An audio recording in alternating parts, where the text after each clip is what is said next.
Assalamu alaikum. I'm Muhammad Naveed Khan and you are watching UAE Knowledge Hub. Today we are going to talk about the lives and works of T.S. Eliot.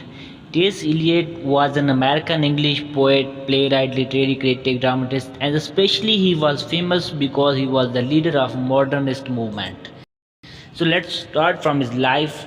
He was born in September 26, 1888 in St. Louis, Missouri. Missouri was a state of America. He was born in a prominent Boston Brahmin family. He was a son of Henry Ware Eliot. Henry Ware Eliot was a president of Hydraulic Brake Company, and he was the son of Charlotte James Stans. His mother was Charlotte James Stans. She was a teacher and a volunteer at Humanity Club. That's why T.S. Eliot was famous from Thomas Stans Eliot, because Thomas was his birth name and Eliot was the part of his father name and Stans was the part of his mother name. T.S. Eliot passed his first 18 years at his birthplace in St. Louis, and there he attended the Harvard. In Harvard University, there he did Master in Arts in Philosophy, and there he contributed several poems to the Harvard Advocate. But in 1910, he left the United States, he left the St. Louis for Sorbonne, Paris. But after passing a year in Paris, he returned to pursue the doctorate in philosophy in Harvard University. In 1915, he first time married to Vivienne Haywood. But due to some problems, this marriage was not remained successful, and in 1933 he divorced her. T.S. Eliot said himself that I came to persuade myself that I was in love with Vivienne simply because I wanted to burn my boats and commit myself staying in England. And she persuaded herself that she would save the poet by keeping him in England.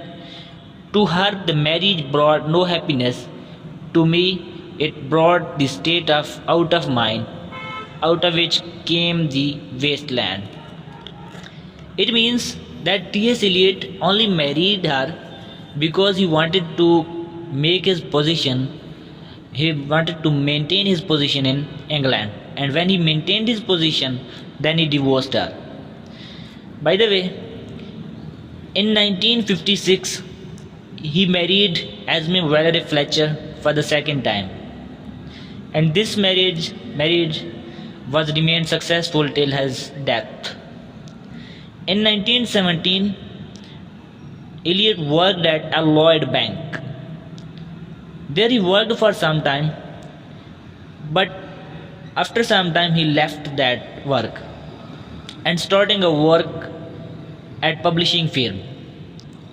That firm was known as Faber and Geyer, but when Eliot worked there, made there a struggle, and then that firm made progress, and after making progress, it became famous with the name of Faber and Faber. Then at 4th January 1965, at the age of 76 plus, he died in his home in St. Louis, America. It was the life of T.S. Eliot. So now let's look at his works. T.S. Eliot wrote his first poem in 1915. This poem was the love song of J. Alfred Prufrock. This poem was about a lovely, timid, middle-aged man who lacked confidence. This man tried his whole life to propose a lady, but he could not do so because of lack of confidence. In this poem, T.S. Eliot shows that he was highly influenced by French symbolism. Then T.S. Eliot wrote his first play in 1935. This play was Murder in the Cathedral. This play was about the murder of Archbishop Thomas Becket, and he wrote 6 other plays, and the total number of his plays was 7. I mean, he wrote total 7 plays in his whole life. His other famous plays was Family Reunion, The Confidential Clerk, and Elder Statesman, etc. His most famous poem was The Waste Land.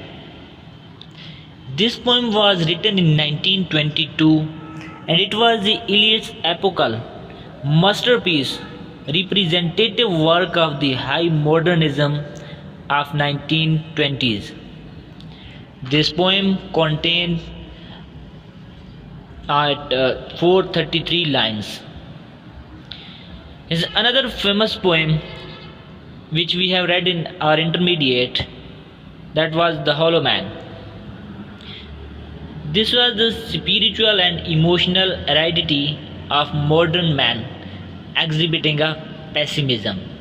The last poem by T.S. Eliot was 4 Quarters. It was a set of 4 poems. And if we talk about the influences on T.S. Eliot, then he was highly influenced by Ezra Pound, his first wife, Vivienne Haywood, and his religion. And T.S. Eliot got many rewards. His first award was the Nobel Prize for Literature, which he got in 1958.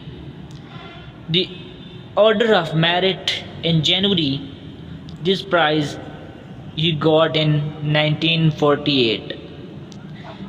The Hans Hede Goethe Prize he got in 1954. The Dante Gold Medal he got in 1959. So it was a short biography, short introduction to the life and works of T.S. Eliot.